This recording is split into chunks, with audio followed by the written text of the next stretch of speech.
I stand in my childhood driveway, suitcase in hand, as my mother's voice echoes from the front door. Get out and never come back. The words slice through 32 years of family history like a blade. My father watches from the window, silent as always. Neighbors peek through curtains at the spectacle. 3 hours ago, I was their golden son, their financial lifeline, their pride and joy. Now I'm persona non grata, exiled from the house I've been paying for. I start my car, not knowing this single moment will change everything forever. The 20-minute drive to my apartment feels like crossing into another universe. My hands shake on the steering wheel as the weight of what just happened crashes down on me. 3 years. 3 full years of sacrificing my own financial future to keep my parents afloat. And this is how it ends. I remember exactly how this nightmare began. It was a crisp October Sunday when I discovered their crisis during what should have been a normal family dinner. Mom had made her famous pot roast, and Dad was watching football in his recliner when the conversation took a devastating turn. "Chet, we need to talk," Dad had said, muting the television with trembling fingers. The look on his face told me this wasn't about borrowing $50 for groceries. Mom sat down heavily at the kitchen table, her hands folded like she was praying. "We're going to lose the house," she whispered, her voice barely audible above the hum of the refrigerator. The foreclosure notice had arrived that morning. Dad's heart surgery 6 months earlier had drained their savings account completely. Even with Medicare, the medical bills kept piling up like autumn leaves. Mom's part-time job at the elementary school had been eliminated due to budget cuts, leaving them with nothing but Dad's modest pension and Social Security payments. $1,500 a month, Dad explained, showing me the mortgage statement with hands that looked older than I remembered. "We're 3 months behind, and the bank won't negotiate anymore."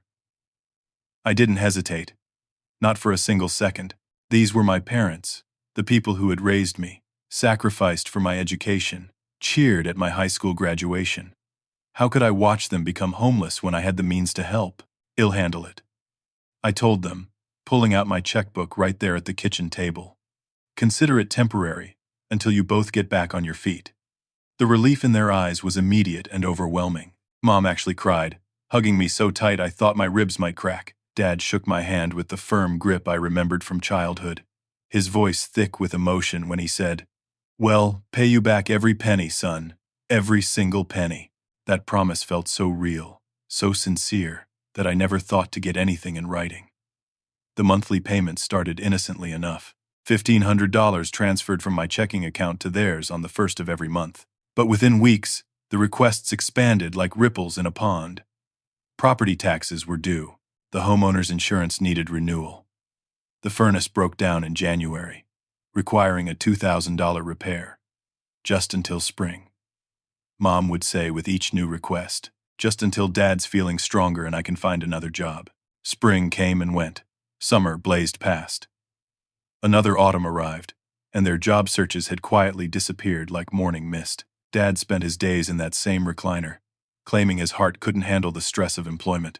Mom volunteered at church events, but never applied for actual paying work.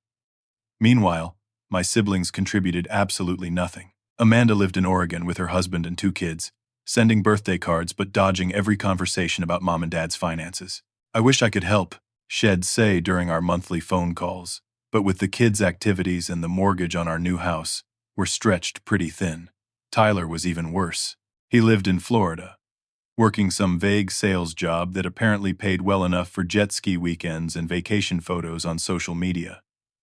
When I mentioned our parents' situation, he'd laugh it off. "They've got you, big brother. You always were the responsible one." The arrangement that started as temporary family assistance gradually transformed into something that made my stomach churn. Mom began treating my monthly payments like a guaranteed salary, making plans for home improvements and new appliances. She wanted granite countertops and stainless steel appliances, arguing that maintaining property values was an investment we should all support. Dad pressured me to cover their car repairs, medical co-pays, and prescription costs. "We're family," he'd remind me whenever I hesitated. "Family takes care of family." My girlfriend Rachel started expressing concerns about our relationship's future. We'd been together for 2 years, and she wanted to talk about marriage, buying a house, starting a family. But how could I explain that my parents' financial needs seemed to multiply faster than I could earn money? I understand wanting to help them, Rachel said one evening as we walked through a neighborhood we'd dreamed of living in someday. But when does it end, Chet? When do you get to live your own life? I defended my parents fiercely, believing that family obligation trumped personal desires. They had sacrificed so much when I was growing up. Dad worked double shifts at the factory to pay for my college education. Mom clipped coupons and shopped sales to stretch every dollar. How could I abandon them now when they needed me most? The guilt was suffocating, but the truth was starting to surface in ways I couldn't ignore. As I pull into my apartment complex parking lot, my phone buzzes with a text from my cousin Danny. His message stops my heart cold.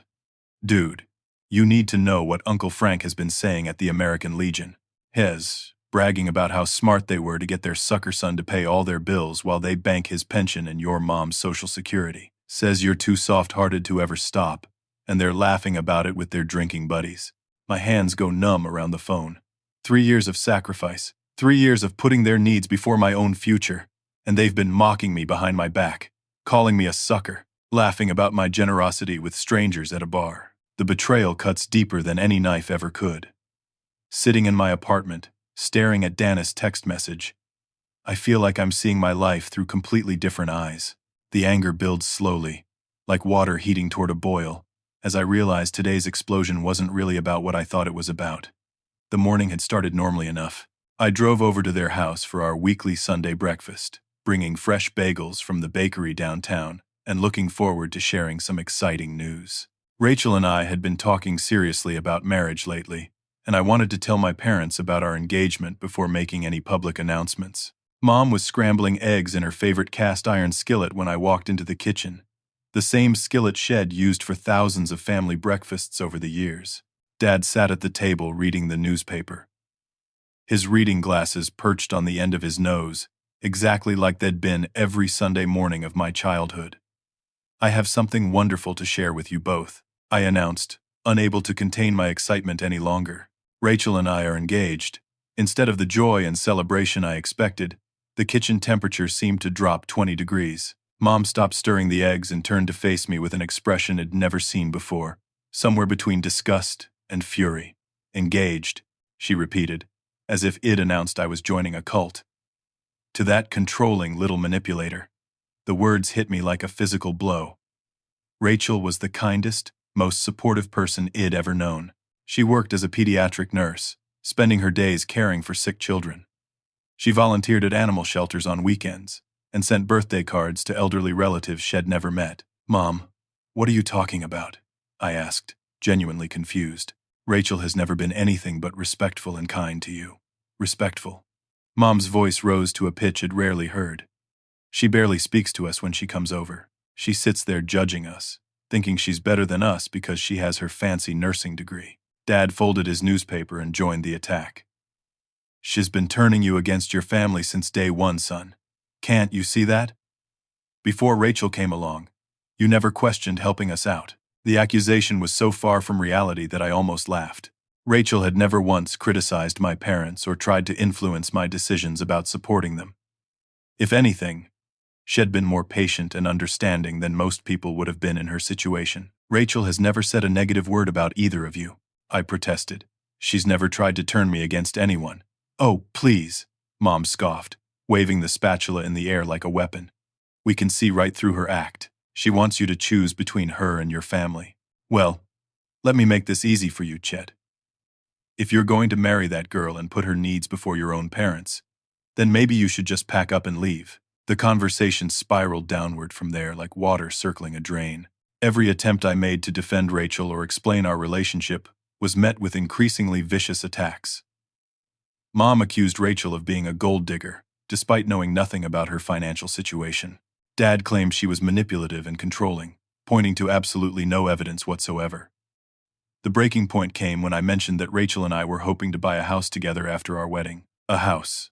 Mom's face turned red with rage. You want to buy a house with her while your own parents struggle to keep a roof over their heads? You're not struggling, I reminded her calmly. I've been paying your mortgage for 3 years. That's when she completely lost control. We never asked you to. Nobody forced you to help us. If you want to abandon your family for some nurse who thinks she's too good for us, then get out and never come back. Dad sat there like a statue, offering no defense of me whatsoever. Not a single word of support or contradiction to Mom's irrational outburst.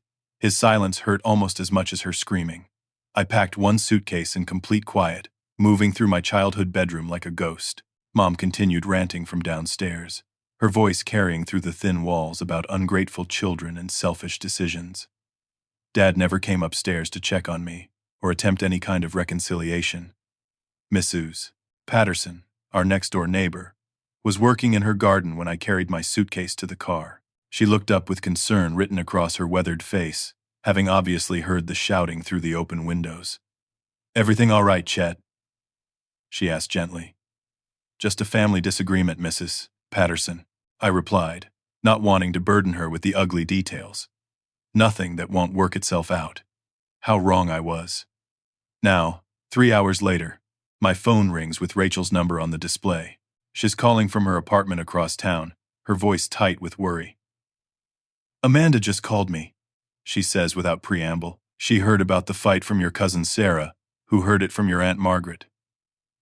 "What happened, Chet?" I give her the abbreviated version, still too raw to process the full emotional impact. Rachel listens without interrupting, but I can hear her breathing change as the story unfolds.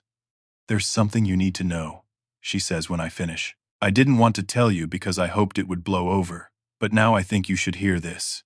My stomach clenches with dread. 2 weeks ago, I received an anonymous letter in the mail. Rachel continues. "It was typed, no signature. But it warned me that your parents were planning to demand you break up with me. The letter said they'd been telling other family members I was a gold digger who was only interested in your money." The room starts spinning around me. "What? Why didn't you tell me?" "Because I didn't want to cause problems between you and your family over some anonymous coward's accusations. I figured if your parents really felt that way, they'd eventually show their true colors without me having to say anything." The pieces clicked together like puzzle pieces, finding their perfect spots. This morning's fight wasn't a spontaneous explosion triggered by our engagement announcement. It was a calculated confrontation they'd been planning for weeks, possibly longer. They hadn't just attacked Rachel randomly. They'd been systematically poisoning other family members against her, spreading lies and building a case for why I should end our relationship. The anonymous letter was probably sent by someone who cared enough about Rachel to warn her but didn't want to get involved in family drama. "I'm so sorry," I whisper into the phone, overwhelmed by the realization that my parents had been orchestrating a campaign against the woman I love. "Don't apologize," Rachel says firmly. "You're not responsible for their behavior. But Chet, you need to understand something important. This isn't really about me. I'm just the convenient target. They're threatened by anyone or anything that might take you away from being their personal financial support system." Her words hit like lightning, illuminating a dark landscape. For 3 years, I've been so focused on being a good son that I never recognized the signs of financial manipulation and emotional abuse. My parents don't want me to have my own life because that might interfere with their comfortable arrangement of having me fund their retirement while they pocket their own income. 2 weeks pass in a blur of wedding planning and newfound freedom. I've blocked my parents' phone numbers and thrown myself into building the life Rachel and I have always dreamed about. Without the constant weight of their financial demands and emotional manipulation, I feel lighter than I have in years. Rachel and I spend our evenings looking at houses online, calculating mortgage payments, and imagining our future together. We find a beautiful 3-bedroom colonial in a quiet neighborhood about 15 minutes from both our jobs, with a big backyard perfect for the children we hope to have someday. At work, my productivity skyrockets. Without fielding daily phone calls from my parents about various financial emergencies, I can focus completely on my software development projects. My supervisor notices the improvement and mentions the possibility of a promotion that would come with a significant salary increase. Meanwhile, 20 miles away, my parents' carefully constructed world begins crumbling like a house built on sand. The first crack appears when the mortgage statement arrives in their mailbox on the 15th of the month. Susan opens the envelope expecting to see the usual payment confirmation, but instead finds a notice showing 0 payment received. She assumes it's a banking error and tosses the statement onto the kitchen counter, confident that such problems resolve themselves. A week later, the quarterly property tax notice arrives with a bright red past due stamp across the front. Frank calls the county office to complain about their incompetence, only to learn that no payment has been received for the current quarter. The homeowner's insurance cancellation notice comes next, informing them that coverage will terminate in 30 days due to non-payment. This one finally penetrates their denial, because losing insurance would trigger immediate foreclosure proceedings, regardless of mortgage status. Susan calls the mortgage company from their kitchen phone, her hands shaking as she navigates the automated system. When she finally reaches a human representative, the news hits like a sledgehammer. Yes, Mrs. Henderson. I show your account is currently 30 days past due. The automatic payment that was set up from account ending in 4728 was canceled by the account holder on October 15th. Canceled. Susan's voice rises to a shriek. That's impossible. My son handles those payments. I'm sorry, Mom, but I can only tell you what our system shows. Would you like to make a payment over the phone today? Susan hangs up without answering, her face pale as winter frost. Frank looks up from his recliner where he's been pretending to watch television while listening to every word of the conversation. What did they say? He asks, though he already knows the answer. Chet stopped the payments. Susan whispers. He actually stopped the payments. They sit in stunned silence for several minutes, the weight of their situation settling around them like fog. 3 years of taking my monthly contributions for granted has left them completely unprepared for financial reality. Frank's first instinct is to make excuses. Maybe he just forgot with all the wedding planning. You know how distracted people get when they're engaged. Susan latches onto this explanation like a drowning person grabbing a life preserver. Of course. Hez probably so busy with that girl, he forgot to set up the payment for this month. Well, just call and remind him. But my phone numbers go straight to voicemail, their familiar voices blocked from reaching me. They try calling from different phones, leaving increasingly desperate messages that I never hear. After several failed attempts to reach me by phone, Susan decides on direct action. She drives to my apartment complex on a Thursday morning, expecting to talk her way past security and show up at my door with her best concerned mother act. The security guard at the front desk is polite but firm. I'm sorry, ma'am, but I can't let you into the building unless you're on the resident's approved visitor list, or they come down to escort you personally. I'm his mother. Susan protests, as if DNA should override security protocols. I understand, but those are the rules. You're welcome to call from the lobby phone and ask him to come down. Of course, my phone is still blocked to her number, so the call goes nowhere. Susan spends 20 minutes arguing with the guard, before finally giving up and driving home in frustrated defeat. Her next brilliant idea is to ambush me at work. She researches my company's address online and shows up in the lobby Tuesday morning, demanding to speak with me about a family emergency. The receptionist calls my extension, but when she explains that my mother is in the lobby making a scene, I tell her to have security escort Susan out immediately. I've warned my coworkers about the possibility of family drama spilling over into my professional life, so they're prepared for this exact situation. My supervisor, Jennifer, handles the situation personally, approaching Susan with the calm authority of someone who's dealt with workplace disruptions before. Mom, I need you to leave the premises immediately, Jennifer says, in a voice that brooks no argument. If you have personal business with one of our employees, you need to handle it outside of work hours and off company property. This is about my son, Susan shouts, loud enough for half the lobby to hear. Hez having some kind of breakdown and won't talk to his own family. Security will escort you to your car, Jennifer responds, nodding to the guard who's been watching the situation unfold. If you return to this building, we'll call the police. The humiliation of being escorted out of my workplace by security should have been a wake-up call for Susan, but instead it only reinforces her victim narrative. I'm not setting healthy boundaries with manipulative parents. I'm having a breakdown and need professional help. Meanwhile, my siblings finally start paying attention to the situation, though not in helpful ways. Amanda calls me from Oregon, her voice tight with frustration. Chet, Mom called me crying about the house going into foreclosure. What's going on? Can't you just pay the mortgage to keep the peace until everyone calms down? Did she mention telling me to get out and never come back? I ask. She says you're taking things out of context, Amanda replies, clearly uncomfortable with being caught in the middle. You know how emotional she gets. She didn't mean it literally, so I should ignore what she said and keep paying for the house of people who told me I was no longer welcome there. Amanda sighs heavily. Look, I get that you're upset, but they're old and scared. Can't you be the bigger person here? The conversation ends badly, with Amanda frustrated by my refusal to simply cave in and resume payments. Tyler calls next from Florida, taking a more aggressive approach. "What the hell is wrong with you?" he demands without even saying hello. "You're going to let our parents lose their house over some stupid fight. Are you planning to start paying their mortgage?" I ask calmly. "I can't afford $1,500 a month right now, but you can. Stop being so dramatic and fix this. Then I guess they'll need to figure out another solution."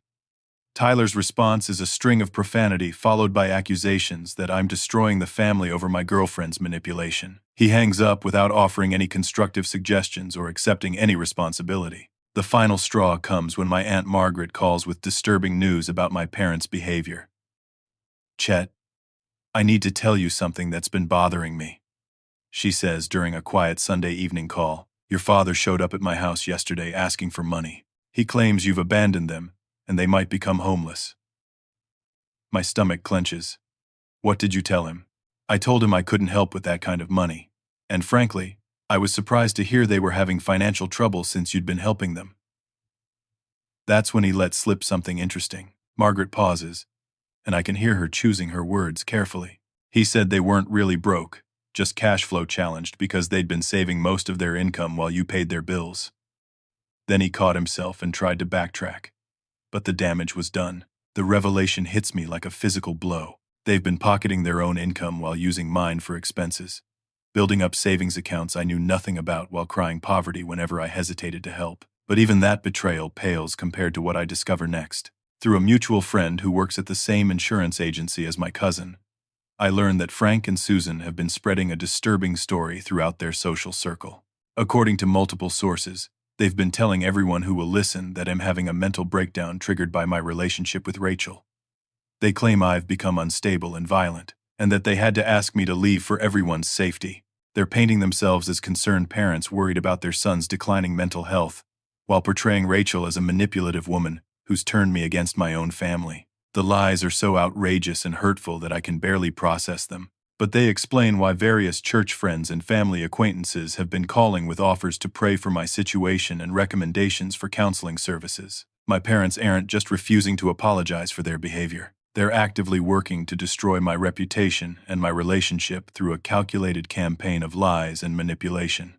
The gloves are officially off. 1 month after I walked out of my childhood home, Frank finally swallows what's left of his pride and calls me using Mrs. Patterson's phone.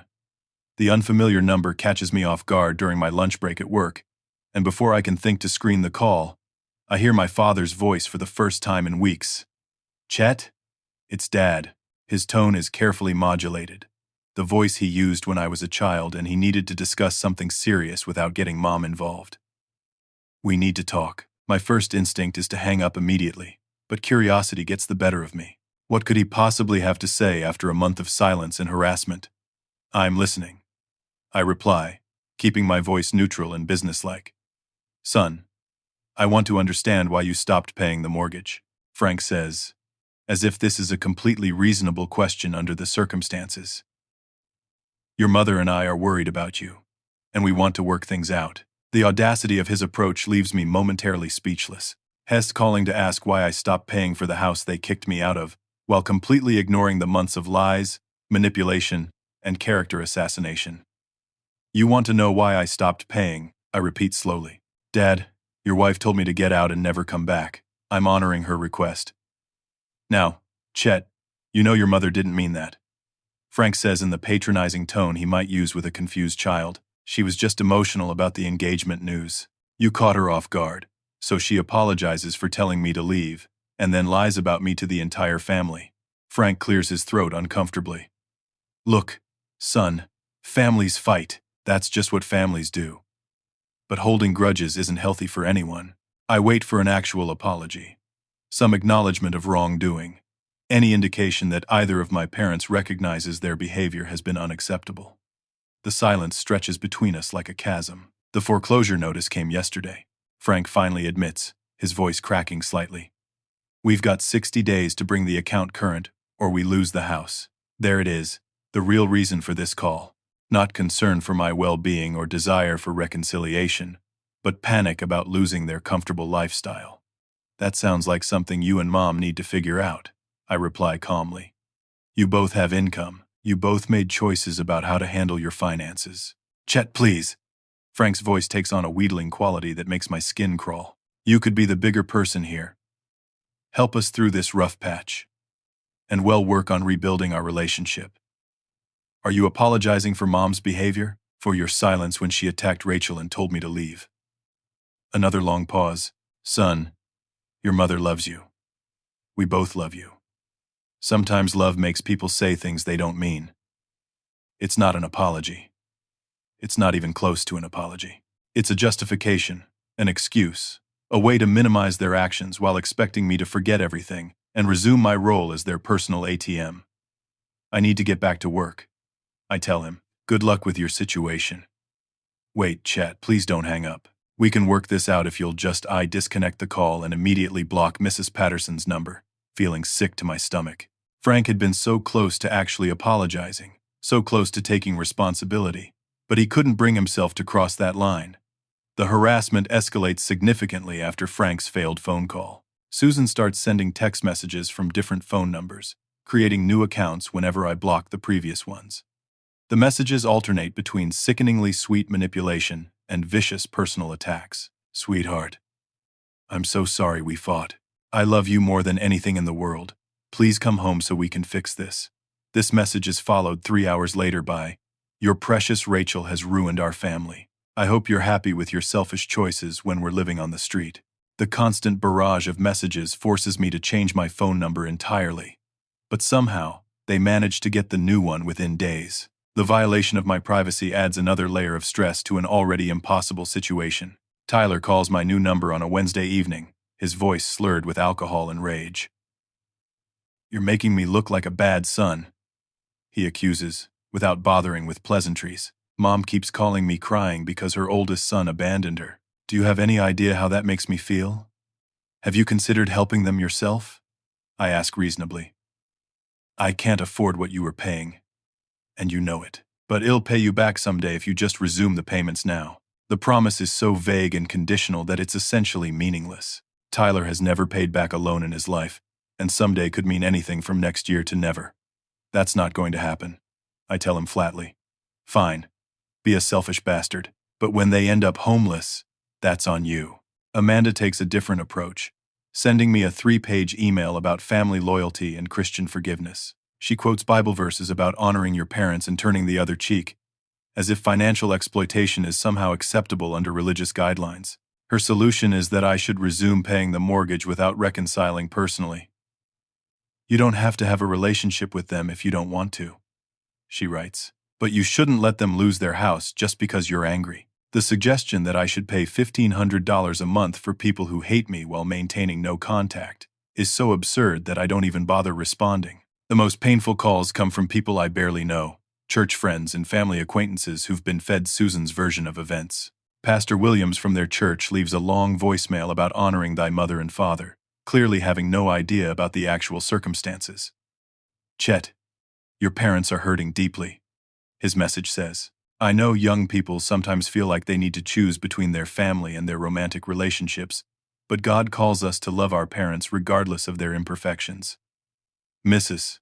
Henderson from down the street calls to tell me how worried everyone is about my breakdown and offers to connect me with a counselor who specializes in family therapy. She means well, but her call confirms that my parents' lies are spreading throughout their social network. The only bright spot in this nightmare is Rachel's family.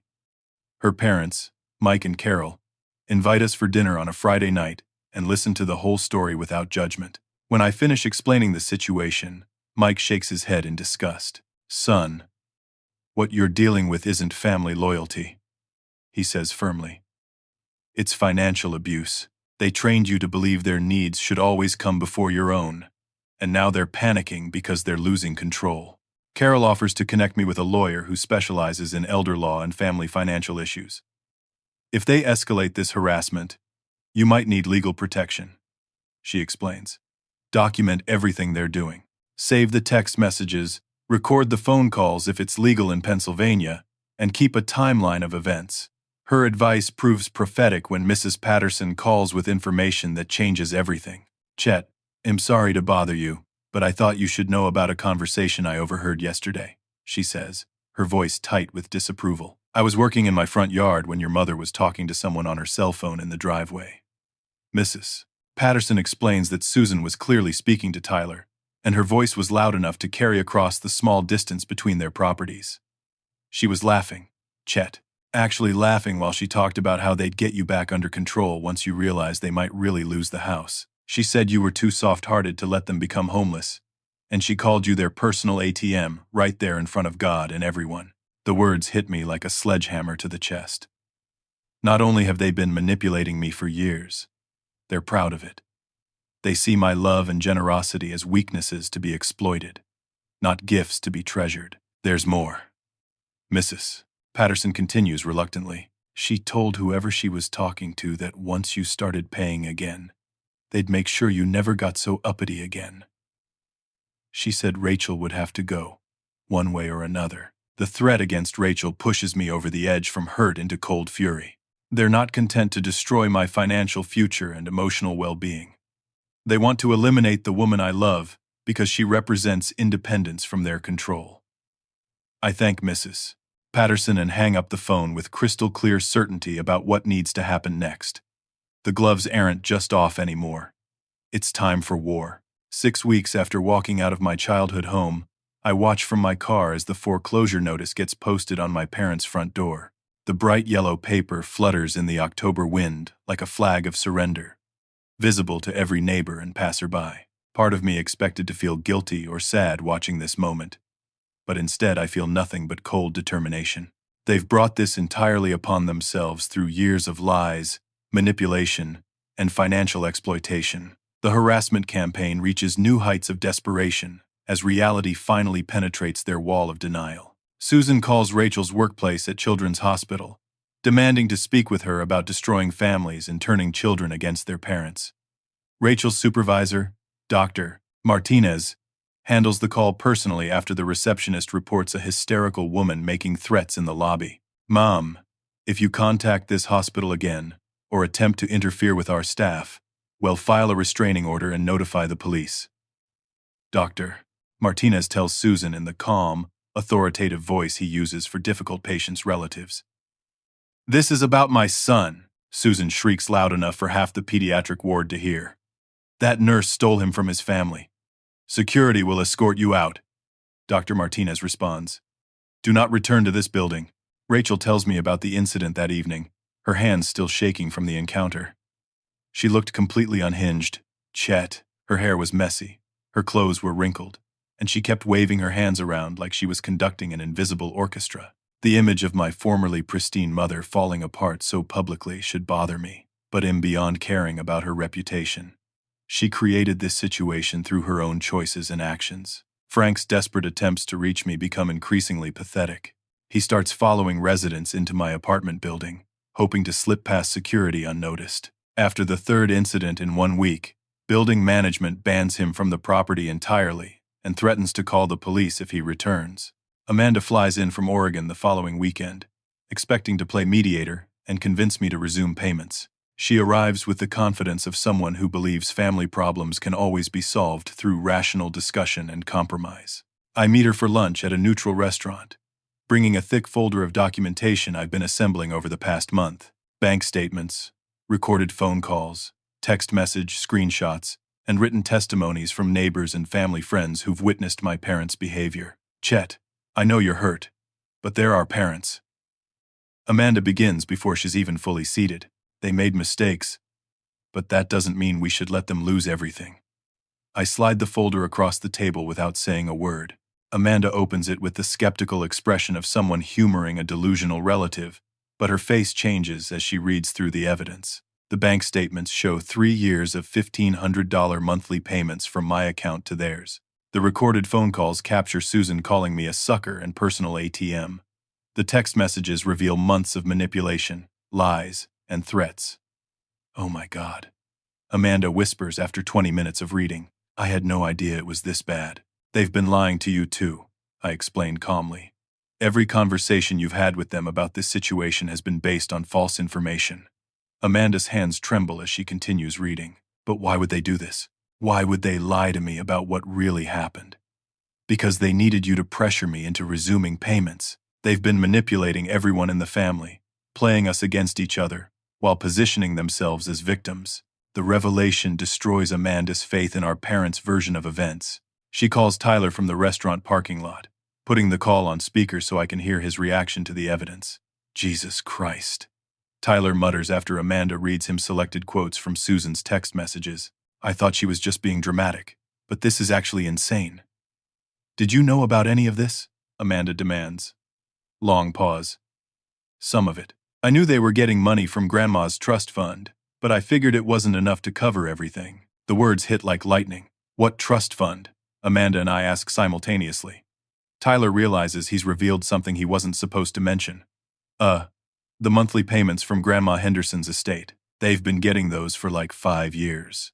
Amanda and I stare at each other across the restaurant table, pieces of a massive puzzle clicking into place. Our paternal grandmother had been a careful saver her entire life, accumulating a substantial nest egg through decades of frugal living and smart investments. How much? I asked quietly. I don't know exactly, but Dad mentioned it was enough to cover their mortgage and basic expenses. They told me not to mention it to you because they didn't want you to feel like your help wasn't needed. The betrayal is so complete and devastating that I can't speak for several minutes. My parents have been receiving monthly payments from our grandmother's trust fund, specifically intended to cover their mortgage, while simultaneously accepting my payments for the same purpose. For 3 years, they've been double-dipping, pocketing both income streams, while crying poverty, and playing the role of struggling elderly parents who needed their son's financial rescue. Amanda hangs up on Tyler and immediately calls our Uncle Robert, our grandmother's estate executor. After some initial resistance about discussing family financial matters, he confirms the devastating truth. Your parents have been receiving $1,800 monthly from your grandmother's trust since 2020, Uncle Robert explains. The payments were specifically designated for housing expenses, with the understanding that they'd provide financial security in retirement. $1,800.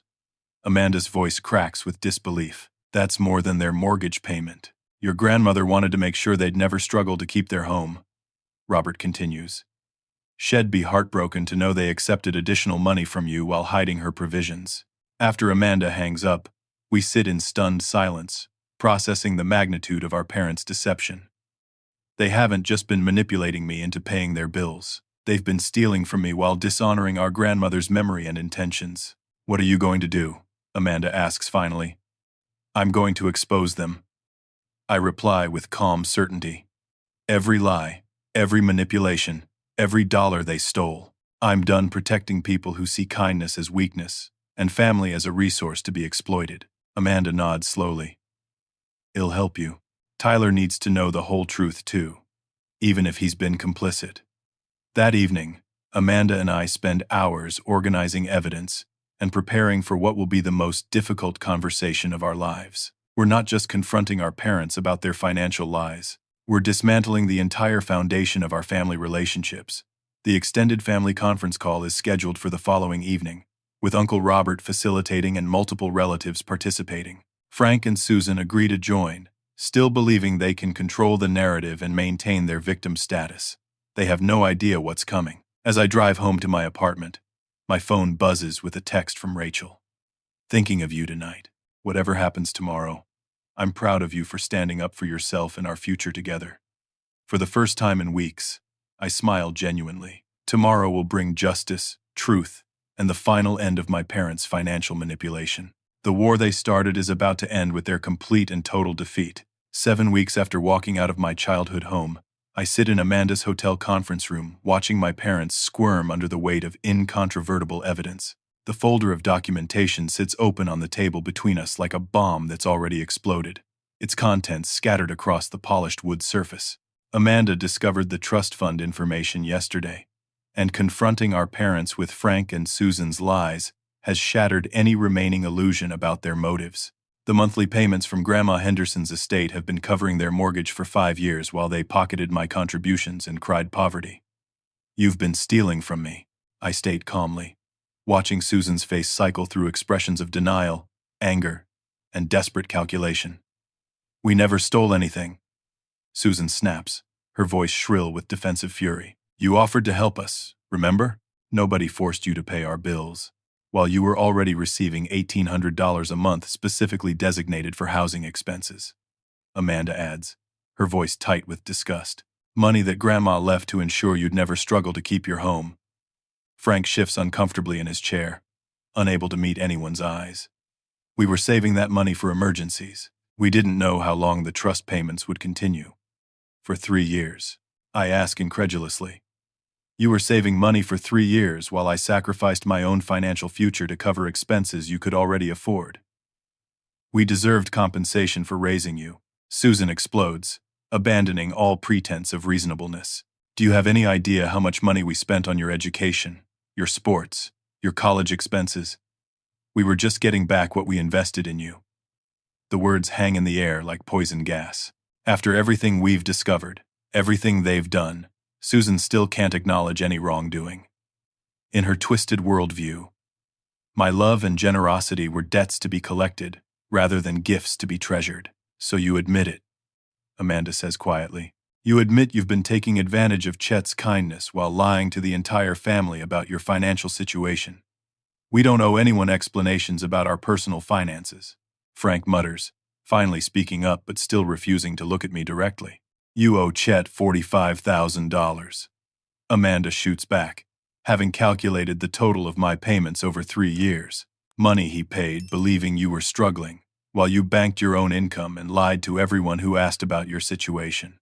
The extended family conference call begins at 7 o'clock sharp, with Uncle Robert facilitating from his home office and multiple relatives joining from across the country. Tyler participates reluctantly from Florida, Amanda moderates from the hotel conference room, and Frank and Susan sit like defendants awaiting sentencing. Uncle Robert starts by confirming the trust fund details for everyone on the call. Frank and Susan have been receiving monthly payments of $1,800 since June of 2020, specifically designated for housing and basic living expenses. This was your mother's way of ensuring they'd have financial security in retirement. Aunt Margaret's voice crackles through the speaker with barely contained fury.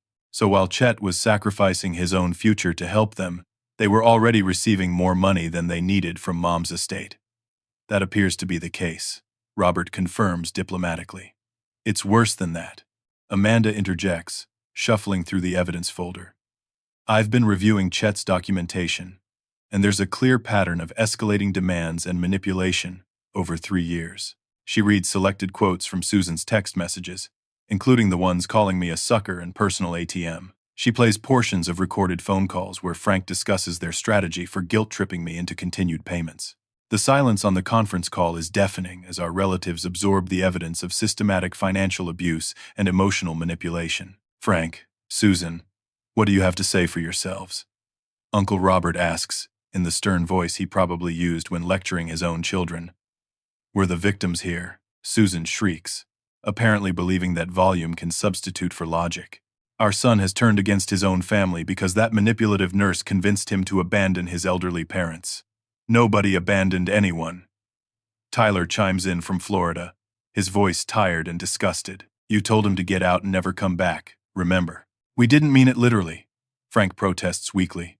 Then why didn't you call him the next day to apologize? Amanda demands. Why did you spend the next month harassing him and spreading lies about his mental health instead of taking responsibility for your behavior? The questions hang unanswered because there are no good answers. Every choice my parents made after that Sunday morning fight reveals their true priorities, maintaining control and extracting money, rather than preserving relationships or showing genuine love. Cousin Sarah joins the call late, having driven home from her evening shift at the hospital.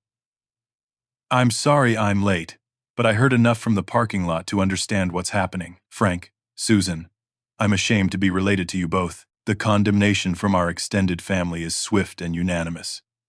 One by one, relatives express their disgust and disappointment with my parents' behavior.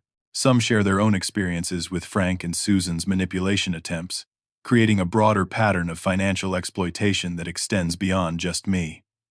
I want my money back, I state clearly when the family discussion winds down. Every penny I paid believing you were struggling, plus interest for the 3 years you've been earning returns on money that should have stayed in my accounts. You can't prove we owe you anything. Susan snaps. You don't have any signed agreements or contracts. That's when I deliver the knockout blow. I've been saving for this exact moment. Actually, I do have proof, I say calmly, reaching into my briefcase for a tablet computer. Pennsylvania is a one-party consent state for recording phone calls. I've been documenting every conversation we've had for the past month. The color drains from both parents' faces as I explain the legal reality of their situation. I have Susan on tape admitting that you've been receiving the trust fund payments while accepting my money. I have Frank discussing strategies for manipulating me back into making payments. I have you both calling me names, making threats, and plotting to sabotage my relationship with Rachel. I play a selected portion of one recording, captured during a particularly ugly phone call 2 weeks ago. Susan's voice comes through the speaker with crystal clarity. Hez too stupid to realize we've been playing him for 3 years. Once he sees that foreclosure notice, he'll come crawling back like he always does. We've got him wrapped around our little finger. Frank's voice chimes in. And once we get him back under control, that girlfriend of his has got to go. She's the only reason he's growing a backbone. The hotel conference room falls completely silent as the recording ends. Even through the conference call connection, I can hear sharp intakes of breath from relatives who hadn't fully understood the depth of my parents' manipulation until hearing it in their own words. Jesus Christ, Tyler mutters from Florida. Mom, Dad, how could you say those things about your own son? Those recordings are illegal. Susan shrieks. Though we all know that's not true. No, they're not, Uncle Robert confirms, his voice heavy with disappointment. Pennsylvania law explicitly allows recording with one-party consent. Those recordings would be admissible in civil court if Chet chooses to pursue legal action. Amanda looks at our parents with expressions of complete disgust. You're not sorry for what you did. You're sorry you got caught. We raised him. Frank protests desperately. We sacrificed everything to give him a good life. Don't we deserve some consideration for that? You deserved love and respect, I reply calmly. You deserved visits on holidays and phone calls on birthdays and grandchildren who would have adored you. You threw all of that away because you preferred to see me as a source of income rather than a son. The truth of those words settles over the room like a final judgment. My parents had everything a family could want: successful children who cared about them, financial security through the trust fund, comfortable retirement, loving relationships with future grandchildren. They traded all of it for the temporary pleasure of exploiting my kindness and maintaining control over my life. The conference call ends with our extended family making their positions clear. Uncle Robert will be reviewing the trust fund terms to ensure my parents haven't violated any conditions that might affect future payments. Aunt Margaret and cousin Sarah will have no further contact with Frank and Susan until they make full restitution and genuine apologies. Tyler commits to flying up from Florida within the month to help sort through the financial mess and determine next steps. Amanda hugs me tightly after our parents leave the hotel conference room in humiliated defeat. I'm so sorry I didn't see what they were doing to you, she whispers, tears streaming down her face. I should have been a better sister. You see it now, I reply, holding her close. That's what matters. As I drive home to the apartment I share with Rachel, my phone buzzes with a text message from my father's number. Son, we can work this out. Let's meet tomorrow and discuss a payment plan for what we owe you. I delete the message without responding. Some conversations are over before they begin. The war is won, but the real victory is just beginning.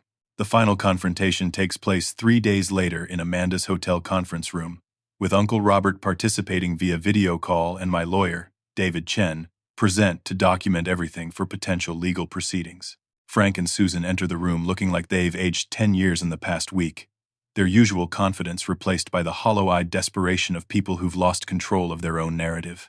I've prepared for this moment carefully, organizing evidence and planning exactly what needs to be said. The recordings I've collected over the past month will serve as the foundation for everything that follows.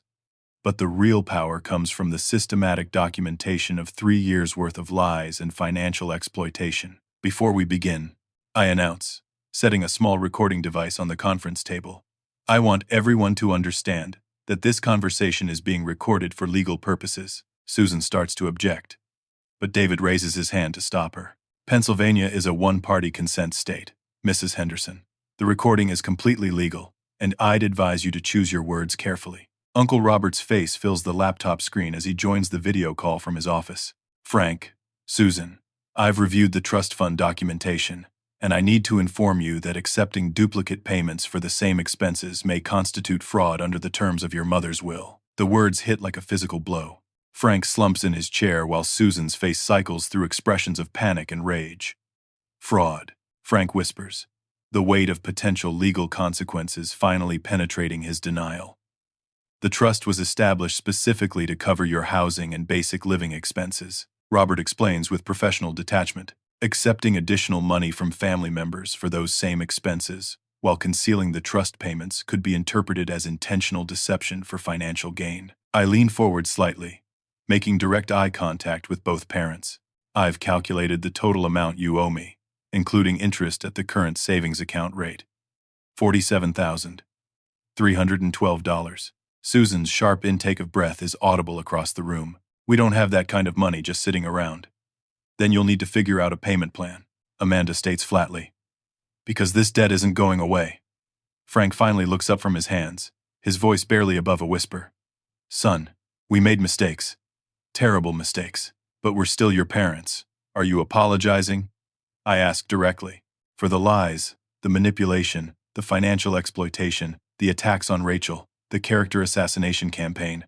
The silence stretches for nearly a minute before Frank nods slowly. Yes, I'm sorry for all of it. And you, Mom. Susan's face hardens with stubborn defiance. I'm sorry you feel hurt, but I'm not apologizing for trying to protect my family from someone who doesn't belong.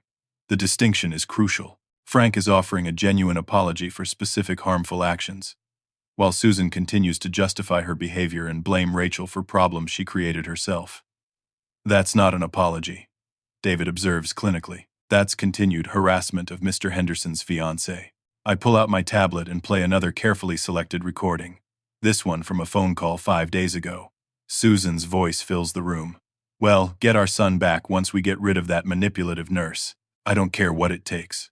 She's destroyed our family, and she needs to pay for what she's done. Frank's voice responds.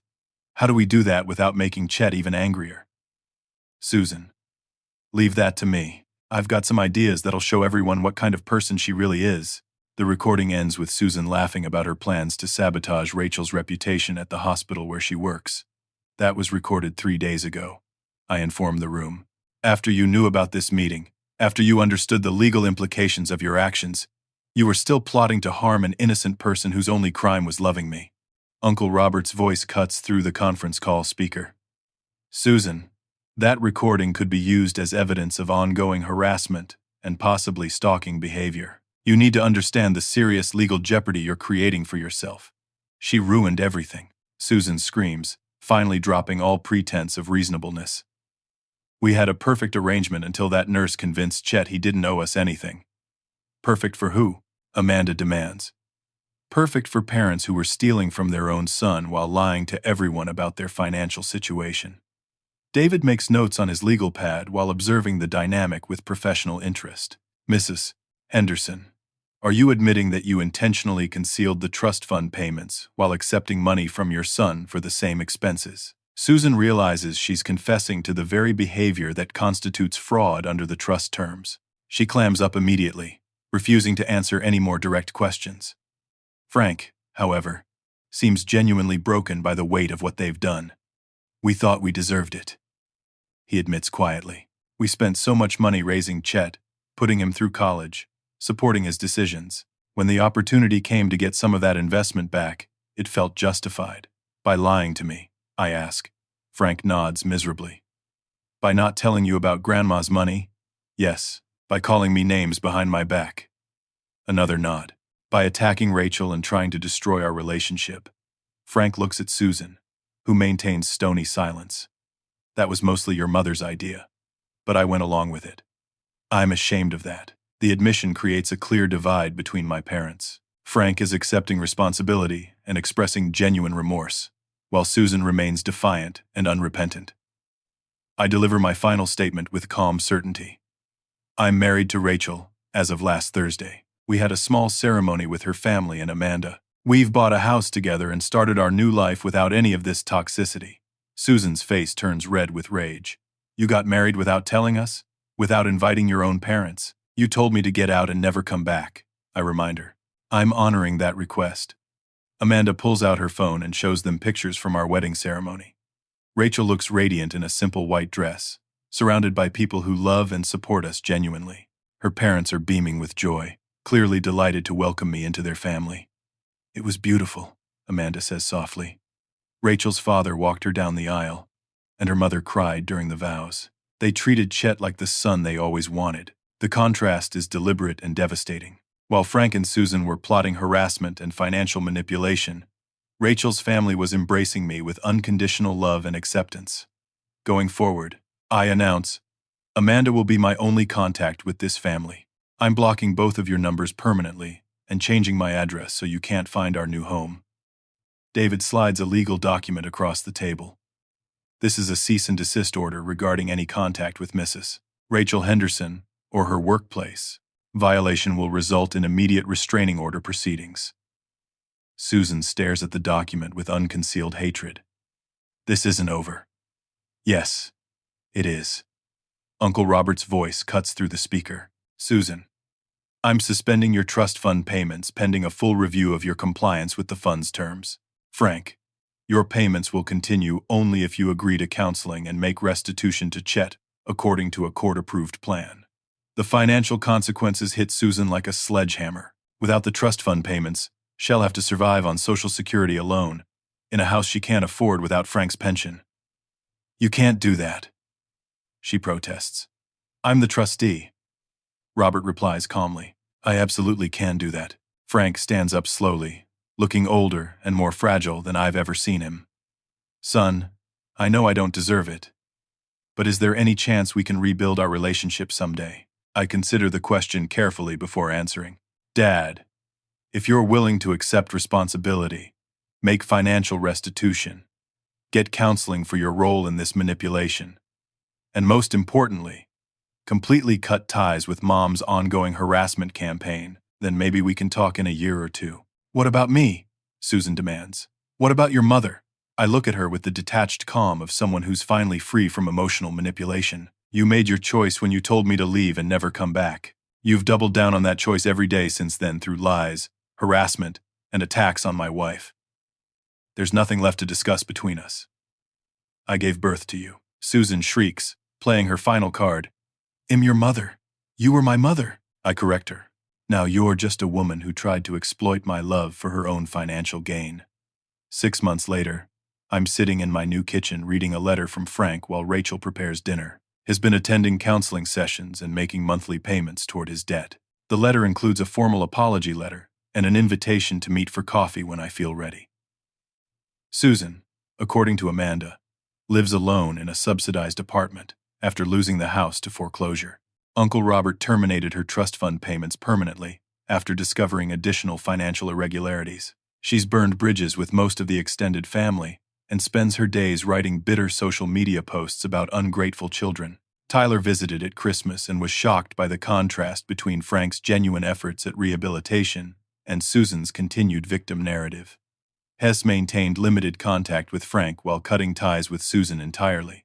Rachel and I are expecting our first child, a daughter well named after my grandmother, Henderson, the woman whose generosity should have protected my parents but instead exposed their greed. Frank will meet his granddaughter under supervised conditions, with clear boundaries about Susan's complete exclusion from our family. Amanda has become closer to us than ever before, visiting monthly and serving as the bridge between Frank's rehabilitation efforts and my gradual willingness to consider limited reconciliation. The greatest lesson I've learned is that family isn't defined by blood or obligation, but by mutual respect, genuine love, and shared values. Walking away from toxicity wasn't abandoning family. It was choosing to protect the real family I've built with Rachel and the children well raised together. Sometimes the people who claim to love you the most are actually the ones taking the greatest advantage of that love. Setting boundaries isn't cruel or selfish. It's necessary for self-respect and healthy relationships. My parents had a choice between maintaining their financial manipulation or preserving their relationships with their children and future grandchildren. They chose money over love. And now they're living with the consequences of that choice. I chose love over obligation. And now I'm living the life I always deserved. The truth has a way of setting you free, even when that freedom comes at a price. I paid that price willingly, and I'd make the same choice again in a heartbeat. Have you ever had to choose between family loyalty and your own well-being? How did you know when enough was enough? I'd love to hear your thoughts in the comments below. If this story resonated with you, please give it a like and subscribe for more real-life stories about setting boundaries and choosing healthy relationships. Share this with anyone who might be struggling with similar family dynamics. Sometimes we all need permission to put our own happiness first. Thanks for listening. And remember, you deserve relationships built on love and respect, not manipulation and obligation.